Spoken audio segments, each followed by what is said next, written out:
E o Agricultura BR segue levando a você informações importantes a respeito do Fundo Rural. Nós estamos hoje aqui respondendo a essas questões que são importantes para os produtores. Hoje estamos aqui acompanhados de dois advogados, Gustavo Passarelli, Marcelo Vieira e também nosso companheiro de trabalho, João Pedro Couto Dias, consultor de agronegócios do SBA. E um dos principais motivos desse debate é tirar a dúvida do telespectador, do produtor rural. Então, para isso, a gente pede para a produção mais uma pergunta que chegou para a gente, para o pessoal por aqui responder. Vamos colocar na tela, então, a pergunta é do Círio Vicente Pérez, de Morrinhos, Goiás. Na verdade, ele fez a pergunta anterior, a gente pede para a produção só confirmar o telespectador, por favor. É o mesmo, eles estão me confirmando, é o mesmo telespectador. Tem uma segunda pergunta. Como consultar a Receita Federal se tem alguma pendência e o valor do imposto? Pergunta do Círio Vicente Pérez de Morrinhos, Goiás, mais uma vez. Por favor, Marcelo. Bom, consultar pendência, a Receita disponibiliza no site um portal virtual, onde o contribuinte pode acessar esse portal e verificar se existe alguma pendência. Com relação ao Fundo Rural, o aconselhamento que se dá é que ele faça um levantamento contábil das operações que ele realizou nos últimos 5 anos, que seriam, na verdade, as notas fiscais de saída dos produtos, e se calcule o Fundo Rural para fins de provisionar ou de tomar uma decisão com relação a esse parcelamento ou a regularização dessa dívida. Mas a questão da pendência junto à Receita Federal pode ser feita uma consulta. A apuração do valor do Fundo Rural, se não tiver na pendência da Receita Federal, o contribuinte, com base na sua contabilidade, pode fazer essa apuração. João Pedro, seu perfil aqui, porque tem que estar com essas notas bem arrumadas, a parte de contabilidade, planilhamento, precisa estar bem cuidado na propriedade, porque senão você, de certo modo, perde controle, Marcelo e Gustavo. Seria mais ou menos isso, João? Bom, nos últimos tempos, a maior parte das notas são eletrônicas, né? A maior parte das notas você vai, ou via eletrônica, você está, teoricamente, a receita deve estar bem a par do valor que tem. Mas tem um detalhe que eu acho preocupante, porque hoje, quando você vende o gado, você já recebe o valor descontado, no caso, 2,3%, hoje, nesse momento. Uma vaca, um boi, mais de R$60, etc, etc. E aparece o desconto, você recebe o valor menos o desconto. Agora, qual é a certeza que ele vai ter que o frigorífico recolheu? Eu acho que esse teria que se criar uma estrutura que não apenas colocasse na nota fiscal o desconto, mas que ele recebesse, como algum extrato, alguma coisa. Olha, o seu José da Silva vendeu 20 bois, pagou R$1.000 e poucos de fundo rural, está aqui o comprovante dele. Porque senão, o que vai acontecer daqui uns 2, 3 anos, no Brasil, parece que frigorífico tem prazo de validade, você não tem frigoríficos muito antigos no Brasil, há um processo de renovação constante disso. E como é que você vai saber se aquele que você descontou do teu valor que tu tinha que receber foi pago? Acho que seria uma coisa a ser pensada daqui para frente. Gustavo, vou reformular, porque a produção está pedindo para fazer a pergunta do telespectador, mas vou pegar essa fala do João, aqui hipoteticamente, tá? Imagina a situação na qual nós temos o produtor rural que teve o desconto na nota, os 2,3, que é o que acontece hoje, frigorífico não fez o recolhimento, ok?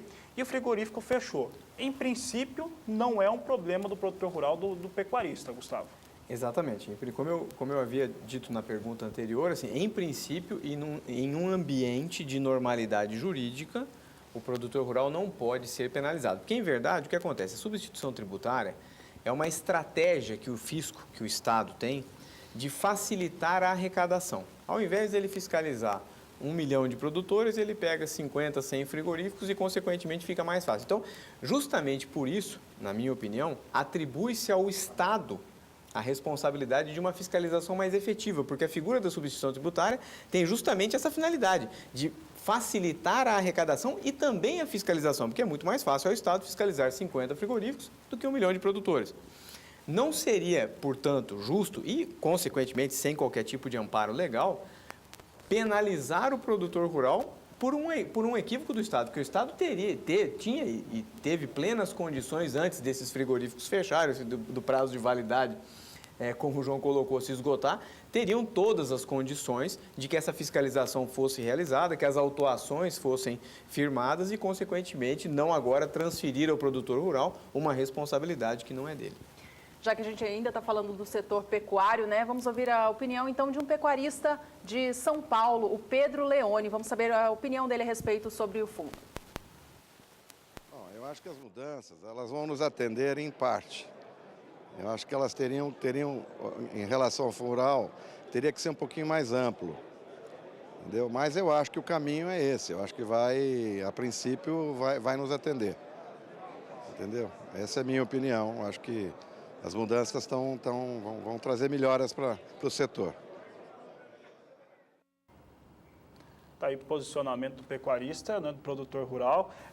Antes da gente chamar para comentar, vamos comentar a fala dele e aproveitar para também mostrar a participação de público que está chegando pergunta aqui. Então pode colocar aqui na tela, pessoal, aqui do interior do Mato Grosso do Sul, se eu não estou enganado, o telespectador que está nos enviando é o Washington Riquetti, de Nova Andradina, Mato Grosso do Sul. Ele diz o seguinte: o parcelamento do fundo rural é referente à cobrança de 5 anos, há 5 anos, né, há 5 anos atrás. É legal, isso é possível? É possível recorrer dessa situação? Aqui é um questionamento, tem produtor que é afetado, quer saber se é possível voltar atrás nessa questão. Por favor, então, Marcelo, pode responder a pergunta aqui para o nosso telespectador? Bom, se ficar realmente assentado que a cobrança é devida desde a instituição da lei do fundo rural, ou seja, esse retroativo, esse passivo que está caminhando nesse sentido, o parcelamento é uma forma de regularização desse débito. Então, a cobrança, em virtude da decisão do Supremo, é uma cobrança que tem um caráter de legalidade, de imposição. E o parcelamento é uma alternativa para se regularizar esse passivo tributário. Então, respondendo a pergunta, se ficar assentado pela retroatividade da cobrança pelo Supremo Tribunal Federal, a cobrança necessariamente dos últimos 5 anos, ela é devida, né? Tem casos de depósito judicial que foram feitos, aí haveria só uma conversão desses valores, ou recolhimentos que foram feitos também, isso aí não atinge, é só quem não realizou nenhum tipo de providência no sentido de se garantir esse pagamento dos últimos 5 anos. Tá certo. Eu vou deixar uma pergunta aqui, principalmente para o João, se essa proposta de parcelamento, né, que foi colocada na medida provisória, se ela é interessante para o produtor rural de fato. Principalmente a questão dos 4% sobre a dívida consolidada, que tem que ser paga entre setembro e dezembro em 4 parcelas iguais.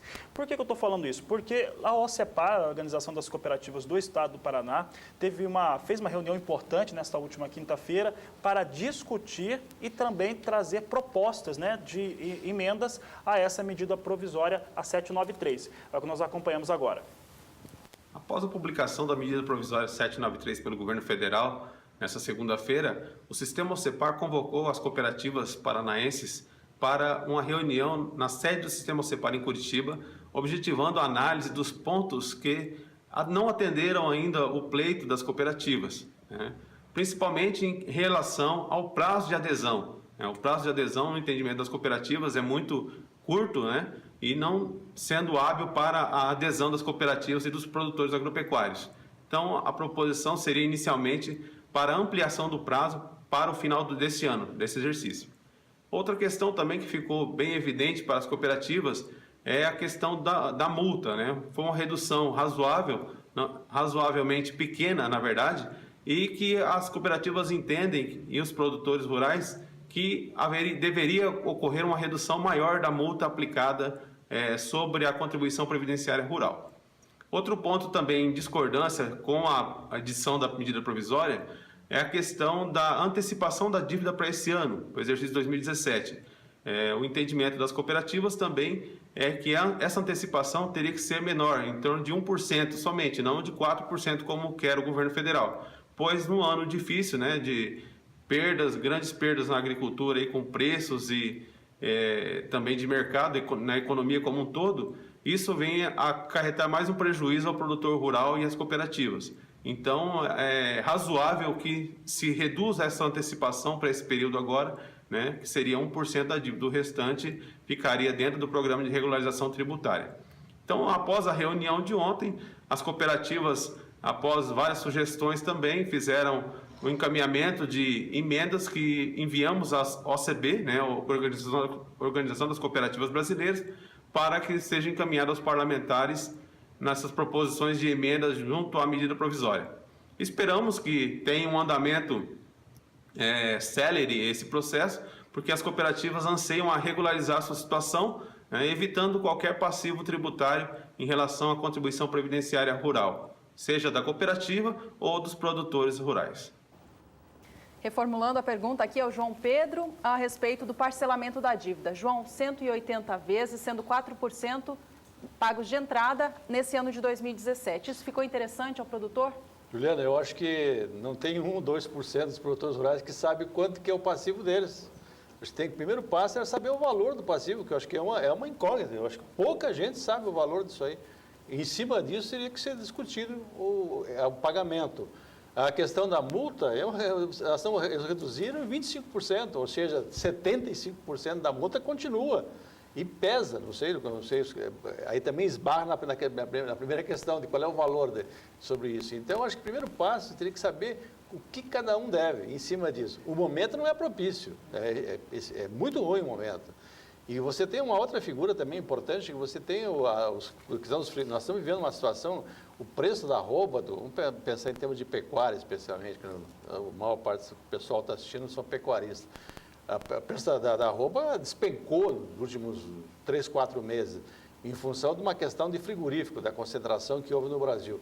Agora, você imagina o seguinte, você tem uma série de frigoríficos aí que devem bastante.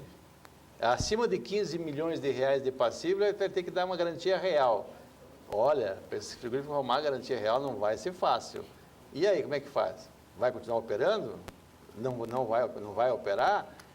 São problemas complicados. O momento é extremamente inconveniente para fazer isso, mas vamos lá. Agora, o primeiro passo, eu acho que é saber o passivo de cada um de nós. Eu não tenho nem ideia de quanto que eu devo.